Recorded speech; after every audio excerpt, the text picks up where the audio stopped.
How to check disk usage of directory and bandwidth usage. If you are receiving a disk space usage warning or a write failed message and want to know which directory or folder is using larger space, then this video will help you. Log into your cPanel account. You will be on this page. To check disk usage, go to the Files section and click on the icon of disk usage. Here you can check disk usage of files in home directory, hidden subdirectory in MySQL. Total disk usage is also mentioned here. Here you can arrange your directories as per their disk usage. You can also click on their name and further see the disk usage by individual files and folders.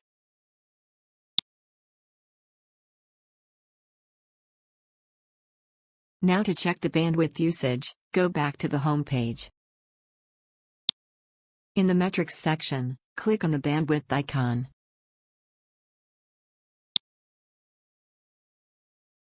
Here you can see the monthly bandwidth usage of your domain.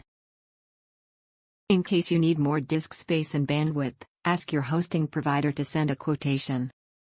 Thank you for watching.